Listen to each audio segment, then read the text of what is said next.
Hello everyone, welcome to my channel. तो I hope आपका preparation काफी अच्छे से हो गया होगा एमएस सेट के लिए, क्योंकि कल आपका पेपर है, सिर्फ एक दिन बचा है। तो आज मैं ये वीडियो इसके लिए लेके आया हूँ क्योंकि क्लासिकल मैकेनिक्स का टॉपिक हमारा रह गया था। हमने अप्लाइड के सारे क्वेश्चन डिस्कस कर लिए, सिर्फ एक हमारा क्लासिकल मैकेनिक्स रह गया। तो आज हम वो टॉपिक भी डिस्कस कर लेते हैं। अब क्लासिकल मैकेनिक्स के सिंपल फॉर्मूले पे क्वेश्चन आते हैं और कुछ क्वेश्चन ऐसे जो थ्योरेटिकल पार्ट है। अब थ्योरेटिकल पार्ट के लिए तो आपको नोट्स वगैरह रेफर करना पड़ेगा, आप वहां से कर सकते हो।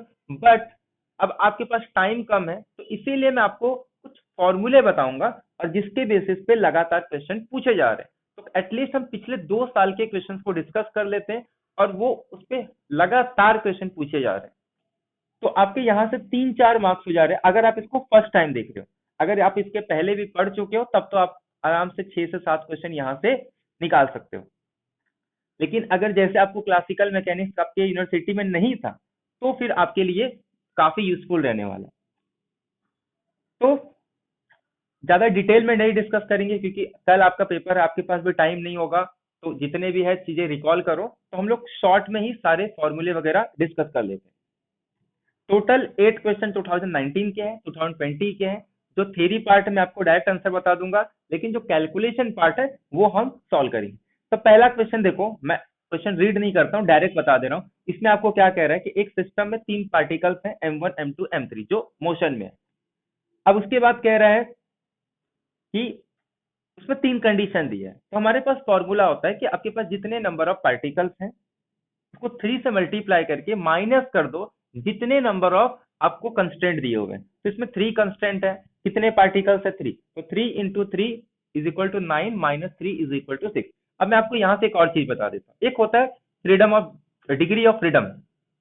डिग्री ऑफ फ्रीडम क्या होता है कि जैसे अगर कोई पार्टिकल मान लो मोशन में है, अगर एक कोई पार्टिकल आप ले रहे हो, अगर वो मोशन में है, तो किसी पॉइंट पे अगर मुझे उसको रिप्रेजेंट करना उसके पोजीशन वेक्टर को, तो जितने वेरिएबल की मुझे जरूरत पड़ती है, और वो भी सारे कैसे होने चाहिए, लिनियरली इंडिपेंडेंट। तो वो जो वेक्टर्स का ये जो हमें वेरिएबल्स की जरूरत पड़ेगी जिससे कि हम उसके पोजीशन को रिप्रेजेंट कर सके या उसको दिखा सके, तो उसको हम लोग क्या बोलते हैं, डिग्री ऑफ फ्रीडम। तो इसका फाइंड आउट करने का हमारे पास फॉर्मूला है, अगर कोई कंडीशन नहीं दी है तब तो 3 into n, बट अगर कोई कंस्ट्रेंट गिवन है तो उन कंस्ट्रेंट को माइनस करना पड़ता है। तो सेम फॉर्मूला यहाँ अप्लाई करके 3 into n - 3 से आपका आंसर 6 करेक्ट हो जाएगा।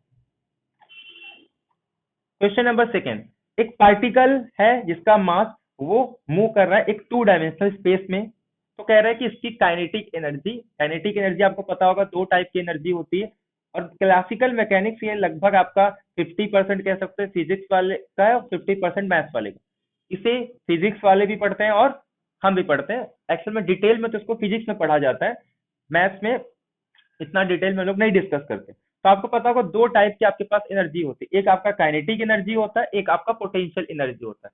काइनेटिक एनर्जी मतलब कोई अगर पार्टिकल है, उसके पास कुछ मास है और उसके वो किसी स्पीड से जा रहा है, मतलब उसकी कुछ वेलोसिटी है, तो वहां पे जो एनर्जी लगती है उसे हम लोग कहते हैं काइनेटिक एनर्जी। आपको फॉर्मूला भी पता होगा, half into m v square, where m is the mass of the body, v is the velocity of the body, और हाफ को एक स्केलर फैक्टर है।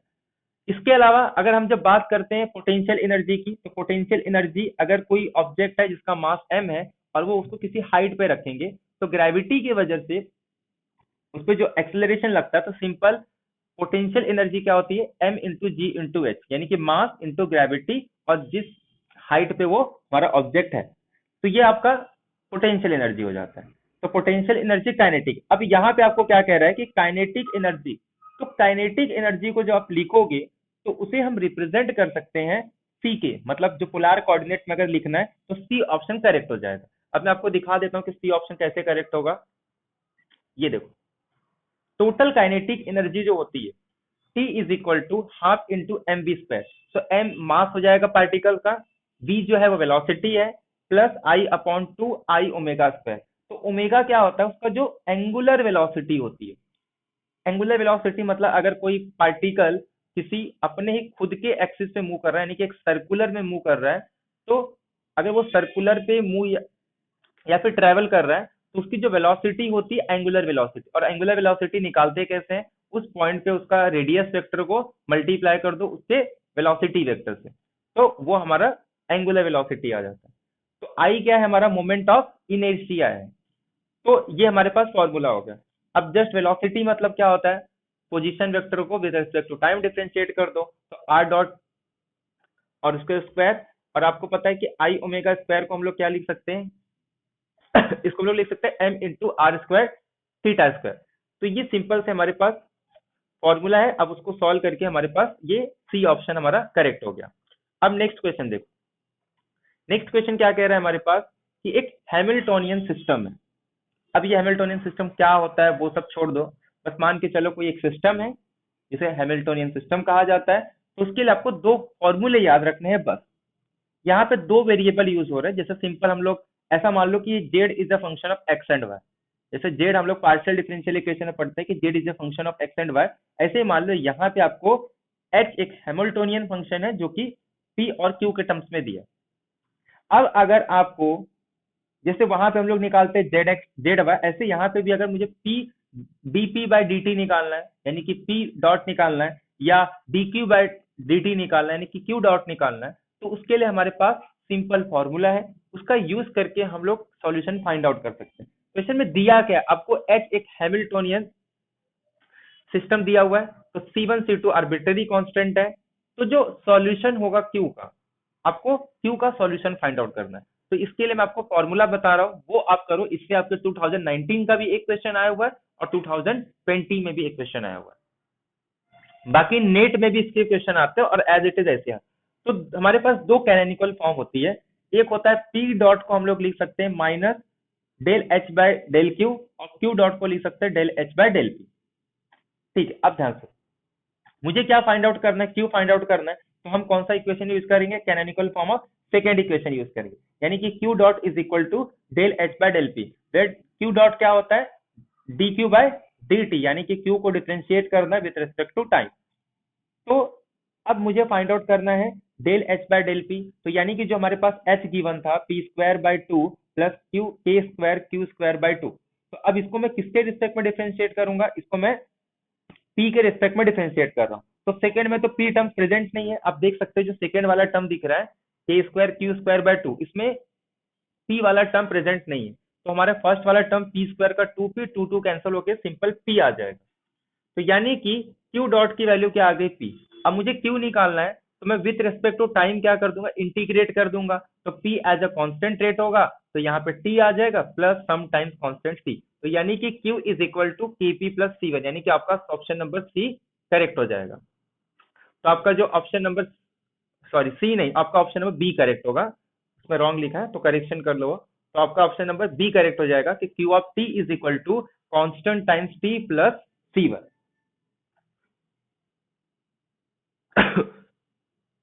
तो आपका बी ऑप्शन करेक्ट हो गया। अब ये क्वेश्चन देखो, सिंपल सी बात है, एल आपका जो है यहाँ पे आपको एंगुलर मोमेंटम दिया है, l is equal to angular momentum, I is a moment of inertia, डब्ल्यू इज अ एंगुलर मोमेंटम।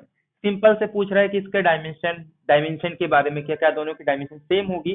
तो एक्चुअल में दोनों डिफरेंट फिजिकल वेक्टर है और दोनों की डायमेंशन सेम नहीं होती। अब इसको सॉल्व करोगे दोनों का डायमेंशन डिफरेंट आता है। तो चेक कर लो, कह रहा है कि operation equation represent linear transformation, नहीं, आप इसको सॉल्व करोगे तो आर स्क्वायर के टर्म्स में आता है, तो ये लीनियर नहीं होता। Vector L W have the same dimension, तो सेम डायमेंशन भी नहीं होती। फिर लास्ट में क्या कह रहा है, operator I acting upon the vector represent orthogonal rotation, तो ये भी रॉन्ग है। आपका क्या होगा कि एल और डब्ल्यू ये दोनों ही डिफरेंट फिजिकल वेक्टर्स हैं और दोनों की डायमेंशन भी डिफरेंट आती है। If velocity components are time independent, ये तो एज इट इज रिजल्ट है कि जब भी आप ये थ्री टर्म्स पढ़ते हो ना, कि path line, stream line, streak line, तो रिजल्ट है कि अगर जब भी वेलोसिटी, जो ये जो स्ट्रीम लाइन है, स्ट्रीक, और जो तीन लाइन है, पाथ लाइन होता है, स्ट्रीम लाइन होता है और स्ट्रीक लाइन, अगर ये तीनों टाइम इंडिपेंडेंट है, तो जो ये क्या हो जाता है, को इंसिडेंट हो जाते हैं। कब, जब ये तीनों क्या होने चाहिए, टाइम इंडिपेंडेंट होनी चाहिए। तो वेलोसिटी कंपोनेंट जब भी टाइम इंडिपेंडेंट होगा, तो स्ट्रीम लाइन, स्ट्रीक लाइन और पाथ लाइन तीनों कोइंसिडेंट हो जाते हैं। अब एक एक करके समझते हैं स्ट्रीम लाइन क्या होता है, स्ट्रीम लाइन क्या होता है, पाथ लाइन क्या होता है और स्ट्रीक लाइन क्या होता है? जैसे मान लो अ, एक कर्व गिवन है, समझो मैं बोल रहा हूँ एक कर्व गिवन है और एक पार्टिकल उस कर्व पे मूव कर रही है, और मुझे उस पार्टिकल का किसी एक पोजीशन पे, मतलब इंस्टेंटेनियस पोजीशन, तो कैसे करते हैं, एक स्क्रीनशॉट ले लूंगा मैं उसका, स्क्रीनशॉट लूंगा तो पार्टिकल रुक जाएगा, तो उस पार्टिकल पे मैं टेंजेंट ड्रॉ करूंगा। तो अगर वो टेंजेंट उस पर्टिकुलर पॉइंट पे उसके वेलोसिटी की डायरेक्शन बताती है ना, तो हम लोग क्या कहते हैं, वो हमारा स्ट्रीम लाइन होता है। तो क्या कह रहा हूँ, एक कोई फ्लूइड, जैसे हम लोग फ्लूइड डायनेमिक्स के अंदर कह रहे हैं, तो अगर कोई फ्लूइड पार्टिकल किसी कर्व पे मूव कर रहा है, तो किसी पर्टिकुलर पॉइंट पे, कोई एक पर्टिकुलर पॉइंट पे जो उसकी वेलोसिटी की डायरेक्शन होगी, हाँ, अगर वो कौन बता रहा है, उस पॉइंट पे आप टेंजेंट लाइन ड्रॉ कर दो, तो उस पॉइंट पे अगर एक टेंजेंट ड्रॉ कर रहे हो, वो अगर उस पॉइंट के वेलोसिटी की डायरेक्शन बताती है, तो उसको स्ट्रीम लाइन कहा जाता है। सेकेंड लाइन पाथ कहा जाता है। तो पाथ लाइन में ऐसा कुछ नहीं होता, पाथ लाइन में आपको पूरे जो कर्व है, जो पार्टिकल जहां मूव कर रही है, वो पूरा आपको पाथ बनाना पड़ता है। तो पाथ लाइन आपका पूरे इंटरवल पे हो जाएगा, यानी कि जो भी पार्टिकल जो मूव हो रही है, जो पाथ बनेगी, उसको हम लोग क्या बोलेंगे, पाथ लाइन। लास्ट में आ रहा है स्ट्रीक लाइन। अब स्ट्रीक लाइन क्या होता है, जैसे समझो कि आप क्या करोगे, जैसे एक पार्टिकल है, आपने एक सपोज एक टाइम ले लिया 0 से लेके 10 तक, या 0 से लेके 1 सेकंड तक। अब उसमें एक पार्टिकल निकल रही है, वो कुछ तो, अब क्या करेगी, वो कुछ तो डिस्टेंस कवर करेगी। ऐसे आप सेकेंड टाइम ले लो कि वो कुछ तो डिस्टेंस कवर करेगी, तो उसकी जो पोजीशन बनेगी ना, उसको सबको ज्वाइन करके क्या बना दो, एक लाइन बना दो, या फिर एक कर बना दो, तो उसको हम लोग क्या बोलेंगे, वो हमारा स्ट्रिक लाइन होता है। तो ये तीनों कोइंसिडेंट हो जाते हैं जब ये क्या होती है, टाइम इंडिपेंडेंट होती है वेलोसिटी कंपोनेंट, ठीक है। तो ये आपका स्टैंडर्ड रिजल्ट है कि वेलोसिटी कंपोनेंट टाइम इंडिपेंडेंट होगा, तो उसके जो stream line, path line, streak line, तीनों को इंसिडेंट हो जाते हैं। तो डी ऑप्शन आपका करेक्ट हो जाएगा। और एक स्ट्रीम लाइन के लिए कॉन्सेप्ट है कि स्ट्रीम लाइन अगर दो, आप दो स्ट्रीम लाइन बना रहे हो, तो वो कभी भी इंटरसेक्ट नहीं करते। क्यों इंटरसेक्ट नहीं करते? क्योंकि उसकी किसी भी पॉइंट पे, जो अगर मैं एक टेंजेंट लाइन ड्रॉ करूंगा, तो वो क्या बताता है, उसकी वेलोसिटी की डायरेक्शन बताती है। अगर इंटरसेक्ट कर रहा है, तो वहां पे जब टेंजेंट ड्रॉ करोगे, आपको दो टेंजेंट मिलेगी। तो वेलोसिटी का मतलब क्या होता है, वहां पे एक यूनिक टेंजेंट आना चाहिए। तो देयरफॉर वो कभी भी एक स्ट्रीम लाइन इंटरसेक्ट नहीं कर सकता, जबकि पाथ लाइन के लिए ऐसा कोई कंडीशन नहीं। बाकी आपको तो सिंपल रिजल्ट याद रखना था कि डी ऑप्शन आपका करेक्ट हो जाएगा। सेकेंड, वेलोसिटी पोटेंशियल फंक्शन अगर स्टेडी फ्लो एग्जिस्ट है, तो ये तभी होता है जब फ्लो इनविसिड होना चाहिए, इनकॉम्पेंसिबल होना चाहिए, इरोटेशनल होना चाहिए। अब इरोटेशनल मतलब, अगर कोई पार्टिकल अपने खुद के एक्सिस पे एक सर्कुलर मोशन पे घूम रही है, मतलब अपने खुद के एक्सिस पे सर्कुलर मोशन पे घूम रही है, तो उसको क्या बोलते हैं, इरोटेशनल, यानी मतलब उसके पास, सॉरी, रोटेशनल बोलते हैं। तो इरोटेशनल मतलब ऐसा नहीं होगा। सेकेंड आ रहा है इनकॉम्प्रेंसिबल। तो देखो, रोटेशनल का डेफिनेशन क्या है कि कोई पार्टिकल खुद अपने ही एक्सिस पे घूम रही है, तो उसको रोटेशनल कहा जाता है। तो इरोटेशनल मतलब ऐसा पार्टिकल जो अपने खुद के मतलब जो भी सर्कल का जो एक्सिस रहता है, उसके एक्सिस के रिस्पेक्ट में अगर नहीं घूम रही है, तो उसको इरोटेशनल बोलेंगे। सेकेंड, इनकॉम्प्रेंसिबल, अगर कोई पार्टिकल मूव हो रहा है और साथ में उसकी वॉल्यूम और उसकी डेंसिटी अगर चेंज हो जाती है, तो उसको हम लोग क्या बोलते हैं, कॉम्प्रेंसिबल बोलते हैं। लेकिन अगर उसकी ना तो उसकी डेंसिटी चेंज हो रही है, ना ही उसका वॉल्यूम चेंज हो रहा है, तो उसको हम लोग क्या बोलते हैं, इनकॉम्प्रेंसिबल।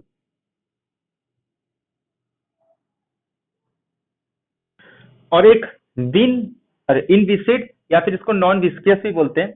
इसमें क्या होता है, जैसे मान लो कि कोई पार्टिकल है, ठीक है, और अगर उसके पास वो मूव हो रहा है, उसकी जीरो वेलोसिटी होनी चाहिए, जीरो वेलोसिटी, या फिर हम लोग बोल सकते हैं कि वो, उसके पास भी कोई डिफॉर्मेशन नहीं होना चाहिए, तो हम लोग उसको क्या बोलेंगे कि वो हमारा इनविसिड या फिर नॉन विस्कियस हो जाता है।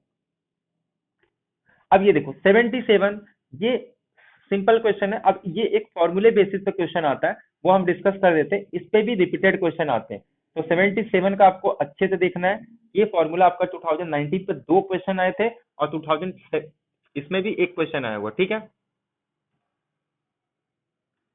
ये देखो, दो टाइप के फंक्शन होते हैं हमारे पास, स्ट्रीम फंक्शन होता है और एक होता है पोटेंशियल फंक्शन। स्ट्रीम फंक्शन को डिनोट करते हैं साइ से, और जबकि पोटेंशियल फंक्शन को डिनोट करते हैं फाइ से। अब एक रिलेशन है वो देख लो कि u को लिखा जाता है del psi by del y, और v is equal to minus del psi by del x.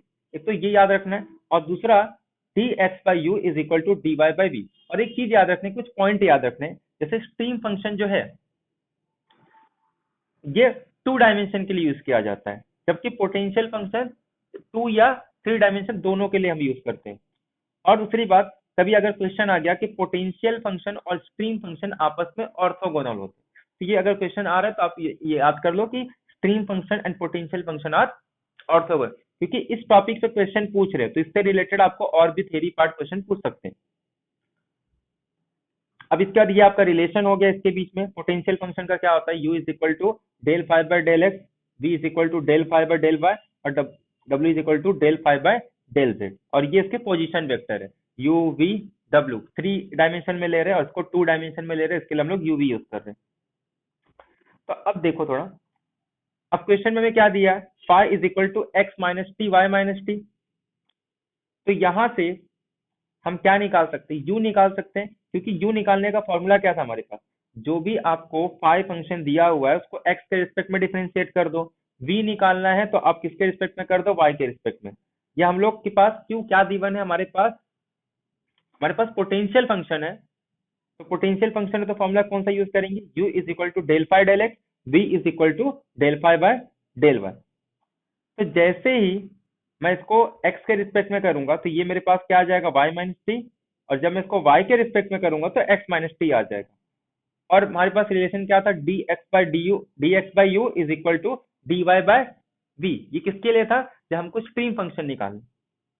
तो dx by y minus t, dy by x minus t, अगर इसको सॉल्व करेंगे तो x minus t into d x y minus t d t, ये simple इसको integrate कर दो, x minus T का square by two, right side में y माइनस टी का स्क्वायर बाय टू, कॉन्स्टेंट को ये साइड लेके आओ और y माइनस टी को लेफ्ट साइड में लेके आओ, तो आपका आ जाएगा x माइनस टी का square minus y minus T का whole square is equal to constant. तो आपका जो भी ऑप्शन है देख लेते हैं कौन सा करेक्ट है। तो आपका जो ऑप्शन नंबर है वो करेक्ट आ जाएगा, इसमें से ए ऑप्शन करेक्ट हो जाएगा। बाकी आप लोग 70 भी देख सकते हैं, 70 में क्या होता है, स्टैग्नेशन पॉइंट। तो किसी भी जेड को, कॉम्प्लेक्स नंबर को स्टैग्नेशन पॉइंट तब बोलते हैं जो हमारे पास ये फंक्शन दिया हुआ है पोटेंशियल फंक्शन, इसका डेरिवेटिव विथ रिस्पेक्ट टू क्या होना चाहिए, जेड, वो 0 आना चाहिए। इसका यूज करके आप लोग प्रूव कर सकते हैं कि डी ऑप्शन आपका करेक्ट आ जाएगा। ठीक है, ये हमारा first fundamental, second fundamental differential geometry का क्वेश्चन है। इसमें एस और टी, ये जो एस है ये क्वाड्रेटिक फॉर्म, जैसे ये E D square 2f du dv gdv square दिया है, तो ये इसका क्वाड्रेटिक फॉर्म है। तो इसको मैट्रिक्स में कैसे लिखेंगे हम लोग, सिंपल, जो ई डीवी डी स्क्वायर का कोएफिशिएंट ई और डीवी स्क्वायर का कोएफिशिएंट जी, बाकी जो 2f दिया उसका हाफ करके हम लोग जो बैकवर्ड डायगोनल उसमें लिखते हैं, वैसे आपका टी आ जाएगा। तो इसमें क्या होता है कि जो आपका मतलब जो फर्स्ट फंडामेंटल वाला है उसमें तो आपका टी सिंगुलर आ जाता है, बट सेकेंड वाले में हो या जरूरी नहीं होता। ठीक है, तो नीड नॉट भी, तो कौन सा करेक्ट आ जाएगा इसमें से कि S is a non singular and T may not be, T हो भी सकता नहीं भी हो सकता, टी के बारे में हम लोग कुछ नहीं बोल सकते। अब देखो 71 कह रहा है, अगर किसी सिस्टम के पास n पार्टिकल है कि non holonomic constant has R degree of freedom. अब देखो इसमें कह रहा है नॉन होलोनोमिक, तो आप पढ़ोगे तो इसमें लिखा है कि अगर नॉन होलोनोमिक है तो जो आर होती है, यानी कि जो हमारा डिग्री ऑफ फ्रीडम होता है, वो हमेशा ग्रेटर देन हो जाता है 3n माइनस के, वेयर के इज अ कंस्टेंट। तो यहाँ पे इक्वल नहीं होता किसमें, नॉन होलोनोमिक में। तो आपका सी ऑप्शन करेक्ट हो जाएगा कि आर यानी कि जो डिग्री ऑफ फ्रीडम है वो greater than 3 into n, n क्या है, नंबर ऑफ पार्टिकल्स है, के इज अ कंस्टेंट, तो आपका सी ऑप्शन करेक्ट हो जाएगा। अब ये देखो, अब ये क्वेश्चन जो है Lagrangian of a particle of mass m in spherical polar coordinate जो भी दिया, एल आपको दिया है। अब इसके लिए याद रखना है कि कह रहे हैं इसमें से कौन सी क्वांटिटी कंजर्व होगी। इसमें हम लोग यूज करते हैं आइलर इक्वेशन का। अब आइलर इक्वेशन का यूज कैसे करते हैं देखो,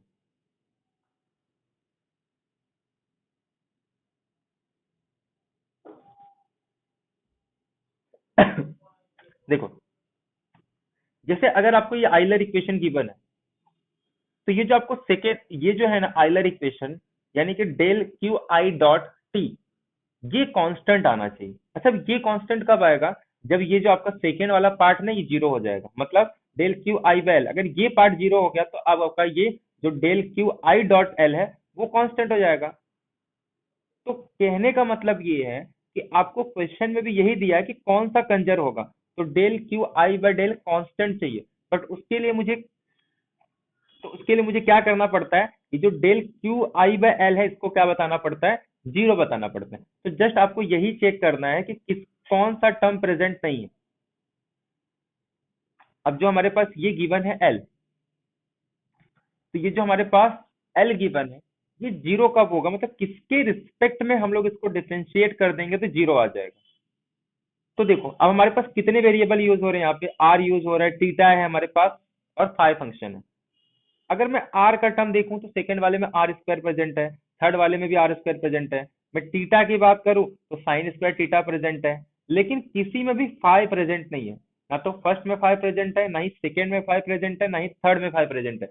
अब इसमें अगर फाइव प्रेजेंट नहीं है तो मैं डेल बाय डेल फाइ निकालूं तो वो क्या आ जाएगा, जीरो आ जाएगा। तो इसका मतलब जो del l by del phi dot होगा ये हमारा ये क्वांटिटी कंजर्व हो जाएगी, यानी कि इसकी वैल्यू जो आएगी वही कांस्टेंट आएगी। तो आपका आंसर कौन सा आ जाएगा, del l by del phi dot. क्यों? क्योंकि del l by del phi वो जीरो आ रहा है, तो वो जीरो आता है तो लैग्रेंजर इक्वेशन से जो हमारे वो जो कांस्टेंट वैल्यू है वो हमारा कंजर्व हो जाता है, तो देयरफॉर सी ऑप्शन हमारा करेक्ट आ जाएगा।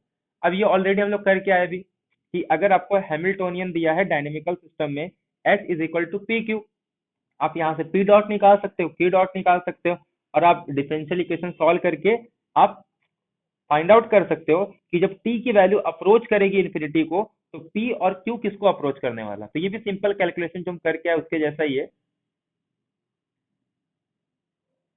ये देखो एच क्या दिया है आपको, P into Q by canonical representation हमारे पास क्या है कि Q dot is equal to del H by del P और P dot is equal to minus del H by del Q.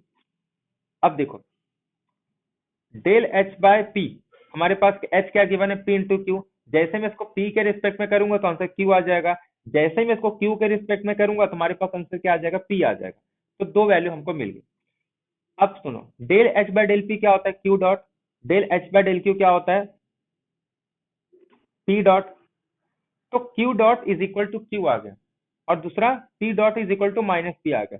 तो क्यू डॉट का मतलब क्या होता है, D Q by D T, और पी डॉट का मतलब डीपी बाय डी टी। तो अब dt को राइट साइड में लेके जाएंगे, q को ये साइड लेके जाएंगे, वेरिएबल सेपरेबल का यूज करके इसको इंटीग्रेट किए तो हमारे पास आ गया log q is equal to T plus C, और सेकंड में log p minus T plus C.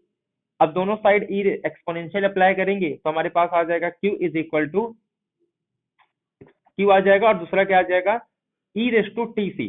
But हम लोग उसको लिख सकते हैं E raise to C into E raise to T, और ई रेस टू सी एक कांस्टेंट है तो उसको ए दे देंगे, ठीक है, where A is a E raise to C. वैसे सेकंड में क्या आ जाएगा, दूसरा हमारे पास ई रेस टू सी को मैं बी दे देता हूँ क्योंकि कुछ अलग कांस्टेंट आएगा तो वहाँ पे C1 यूज करते हैं, C1 और सेकंड में C2 यूज कर दो। तो मैंने इसमें ए और बी यूज कर दिया। अब मुझे क्या कह रहा है कि जी टी की वैल्यू अगर जीरो को अप्रोच कर रही है तो क्यू और पी किसको अप्रोच करेगा। देखो अगर टी जीरो पे जा रहा है, आई थिंक जीरो नहीं है, इन्फिनेटिव है ना, क्वेश्चन में रुको एक बार चेक कर देते हैं, जीरो नहीं होगा, इन्फिनेटिव है टी की वैल्यू। हाँ टी की वैल्यू इन्फिनेटिव है। तो अगर टी की वैल्यू इन्फिनेटिव को अप्रोच कर रही है तो क्यू किसको अप्रोच करेगा, ई रेस टू इन्फिनिटी यानी कि इन्फिनिटी को, और E raise to minus t अगर इन्फिनिटी को अप्रोच कर रहा है तो वन अपॉइंट इन्फिनिटी जीरो यानी कि जीरो को अप्रोच। तो मतलब अगर टी की वैल्यू हमारा जीरो को अप्रोच कर रहा है तो क्यू इन्फिनिटी को अप्रोच करेगा और पी हमारा जीरो को अप्रोच करेगा। तो चेक करते हैं कौन सा ऑप्शन करेक्ट होगा हमारे पास, कि जब भी टी की वैल्यू इन्फिनिटी को अप्रोच कर रही है तो पी तो अप्रोच कर रहा था जीरो को और क्यू अप्रोच कर रहा था इन्फिनिटी को। तो मतलब ए ऑप्शन करेक्ट हो गया कि q approach to infinity and p approaches to zero. Next question ये भी याद कर लो आप, थ्योरी पार्ट है कि आयलर इक्वेशन किसी रिजिड बॉडी का किसी फिक्स पॉइंट के अबाउट अगर वो एब्सेंस है, मतलब उसका जो नेट टॉर्क है वो भी एब्सेंस है, और एक एक्स्ट्रा कंडीशन लगा दिया है कि I X X is equal to I वेबर, तो जो जेड एंगुलर वेलोसिटी की जो जेड कंपोनेंट आएगी वो हमेशा कांस्टेंट आता है।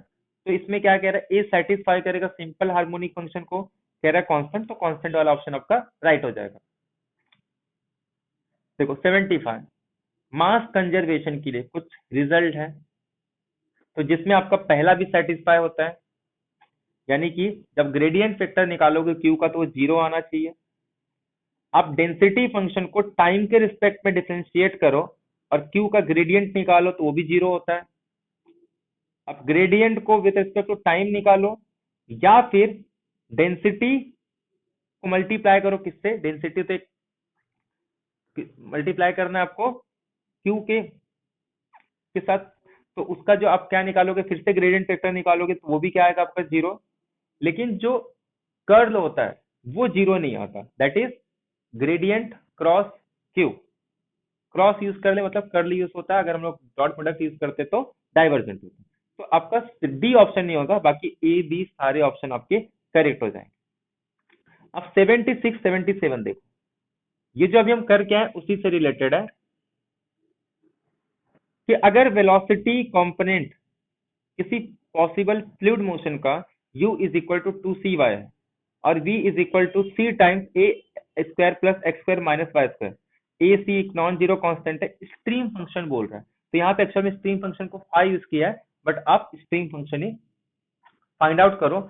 और एक चीज इसमें प्रॉब्लम ये होता है कि थोड़ा साइन का डिफरेंस आता है, तो आप एक काम करो, इसको तो मैं आपको डायरेक्ट बताता हूँ कि इसका आंसर क्या आएगा, बट एक चीज याद रखना, साइन का अगर कुछ प्रॉब्लम आ रहा है तो आप as it is question solve करो, ठीक है। अब as it is question solve करो, आपको खुद ही आइडिया लग जाएगा कि इसमें से कौन सा ऑप्शन करेक्ट हो सकता है। अब मैं इसको डायरेक्ट बता रहा हूँ, देखो हमें पता है कि जब हमारे पास u और v गिवन है तो हम लोग क्या निकालते हैं, u का यूज करके क्या निकालते हैं, del phi by del y निकालते हैं, और v का यूज करके क्या निकालते हैं, del phi by d minus del phi by del x निकालते हैं। लेकिन जब मैं u को किसके रिस्पेक्ट में करूंगा, u को हमेशा रिस्पेक्ट में करते हैं x के रिस्पेक्ट में। पहले देखो ये, इसको अगर मैं u को x के रिस्पेक्ट में किया जाता है और भी माइनस, तो जब मैं x के रिस्पेक्ट में करूंगा तो डिफरेंशिएट नहीं करना, उसके बाद में इंटीग्रेट करना पड़ता है, मतलब इक्वल पुट करेंगे तो हमको अगर फाई निकालना तो इंटीग्रेट करना पड़ेगा, तो ये एक्स स्क्वायर बाय 2 आएगा।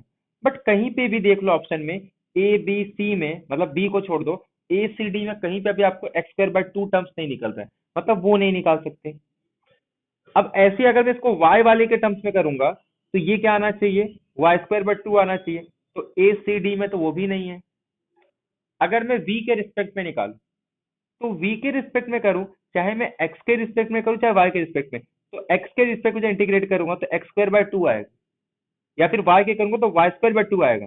बट ए सी डी में ऐसा कुछ भी नहीं है, that means a c d option तो आपके ऐसे ही एलिमिनेट हो गए। अब इसमें प्रॉब्लम क्या है, u और v तो इसमें आप जैसे अगर v को आप किसके रिस्पेक्ट में कर रहे हो, अगर आप v को जैसे v को x के रिस्पेक्ट में किया जाता है और u को हम लोग क्या करते हैं y के रिस्पेक्ट में करते हैं और माइनस लगा के, लेकिन उससे हमारा ये आ नहीं रहा है, तो हम लोग क्या करेंगे, इस v को जब मैं y के रिस्पेक्ट में करूंगा तो y के रिस्पेक्ट में करूंगा तो ये क्या आ जाएगा, a square by x square by minus y cube by 3, बाकी कांस्टेंट को तो एडजस्ट कर सकते हैं माइनस प्लस, तो हमारा जो ऑप्शन है वो बी ऑप्शन आपका करेक्ट आ जाएगा। लेकिन यहाँ पे ये पॉसिबल फ्लूइड मोशन पूछा है, इसके लिए हमारा ये आ रहा है, बाकी इसमें अगर आप जो फॉर्मूला है अगर उससे करोगे तो आपका साइन में भी डिफरेंट आएगा, और ये जो y के रिस्पेक्ट में किया वो आपका x के रिस्पेक्ट में आएगा, बट ऑप्शन में है नहीं, तो पॉसिबल आपका क्या हो सकता है, सिर्फ बी हो सकता है। ऐसे यहाँ पे भी आप क्या कर सकते हैं, आपको u गिवन है, b गिवन है। अच्छा अगर आप v के रिस्पेक्ट में निकाल रहे हो, यहाँ पे आपको क्या चाहिए, तो दोनों फाइंड आउट करना है, आपको स्ट्रीम फंक्शन ही फाइंड आउट करना है और आपको वेलोसिटी फंक्शन ही फाइंड आउट करना है। अब देखो अगर आप v के रिस्पेक्ट में निकाल रहे हो तो आपका टर्म कैसा आएगा, कुछ वाई स्क्वायर बाय 2, मतलब एक्स वाई स्क्वायर या वाई एक्स स्क्वायर आएगा, बट इसमें कोई टर्म प्रेजेंट नहीं है, तो आपका जो v वाला है उसके रिस्पेक्ट में आपको नहीं निकालना, आपको किसके रिस्पेक्ट में निकालना है, u के रिस्पेक्ट में निकालना है। अब u के रिस्पेक्ट में जब आप आइलर फंक्शन, सॉरी, अब जब स्ट्रीम फंक्शन निकालते हो तो हम लोग y के रिस्पेक्ट में निकालते हैं, तो y के रिस्पेक्ट में निकालोगे तो क्या आएगा, y cube by 3 minus x square y. तो देखो इसमें किस में आ रहा है, तो आपका इससे बी ऑप्शन भी एलिमिनेट हो जाएगा, आपका डी ऑप्शन भी एलिमिनेट हो जाएगा। अब बचा क्या, ए और सी। और इसी को जब आप क्या करोगे, इसका जब आपको पोटेंशियल फंक्शन निकालना है, तो आप इसको किसके रिस्पेक्ट में करोगे, आप इसको एक्स के रिस्पेक्ट में करो। तो जब u को x के रिस्पेक्ट में करोगे तो वाई स्क्वायर एक्स और एक्स क्यूब बाय 3। बट यहाँ पे माइनस का प्रॉब्लम आ, लेकिन आपका जो ऑप्शन था, आपके वैसे ही ए बी और डी एलिमिनेट हो गए, और इसके बाद आपका जो ये ऑप्शन है ए भी एलिमिनेट हो जाएगा, क्योंकि इसमें दोनों में प्लस आ रहे हैं आपके। लेकिन अब ऐसा तो होगा नहीं, क्योंकि y square minus x square है, आपका एक प्लस आएगा, दूसरा माइनस आएगा, अल्टरनेट साइन रहेंगे, तो दोनों प्लस वाले तो आपके रहेंगे नहीं। तो उससे आपका ए बी डी आपका सॉरी आपका ए भी एलिमिनेट हो गया था, और आपका डी तो वैसे भी एलिमिनेट हो गया था। बचा क्या, सिर्फ सी ऑप्शन आपका बचा, सी ऑप्शन आपका करेक्ट आ जाएगा। तो इस तरीके से आप सॉल्व कर सकते हो। बाकी 78 भी थोड़ा थ्योरी पार्ट है इसका, I think c option correct है। या सॉल्यूशन भी देख सकते हो इसका, 72 का और 73 का। या आपको u दिया है, v दिया है, तो आप v निकाल सकते हो। तो v का फॉर्मूला ये है, तो इसका यूज करके आप इंटीग्रेट करके आप क्या निकाल सकते हो, साई निकाल सकते हैं। ऐसे सेकेंड में आप यूज करके क्या निकाल सकते हो, फाई, और फाई आप फाउंड आउट। सॉरी ये 70 कौन सा है, 76 वाला है। तो इसमें हमारा आंसर क्या आया था, बी ऑप्शन करेक्ट था। और सेकंड में आप देखो, आप क्या निकाल सकते हो, एक टाइम फाई निकाल सकते हो और दूसरे टाइम आप यहाँ से साइन निकाल सकते हैं। तो आपका जो सी ऑप्शन है वो करेक्ट आ जाएगा, बाकी सारे ऑप्शन रॉन्ग। तो मैकेनिक्स के क्वेश्चन भी आपके जनरली बन जाते हैं, लेकिन प्रॉब्लम ये होता है कि ऐसे बहुत सारे यूनिवर्सिटी में मैकेनिक्स नहीं पढ़ाया जाता। मतलब ना तो उनको बीएससी में, ना ही एमएससी में। यहाँ तक मुंबई यूनिवर्सिटी में ऐसा कुछ नहीं है क्लासिकल मैकेनिक्स का। तो इसके लिए जो न्यू स्टूडेंट है उनके लिए इतना इनफ है। बाकी अगर आप क्लासिकल मैकेनिक्स आपकी यूनिवर्सिटी में था, तो आपके लिए बहुत ही सिंपल होगा, इसके क्वेश्चन आपसे इजीली बन जाए। क्यों, क्योंकि आपको थ्योरी पार्ट के सारे जो डेफिनेशन वगैरह फॉर्मूला वो सब आपको पता होंगे, तो वो आप थ्योरी पार्ट के भी क्वेश्चन कर सकते हो। और इसमें जो बहुत सारे तो ऐसे, जैसे हम लोग रियल एनालिसिस, बाकी सारे टॉपिक के क्वेश्चन डायरेक्ट देख के बता सकते हैं। वैसे जिनके सिलेबस में था उनके लिए तो बहुत सिंपल है।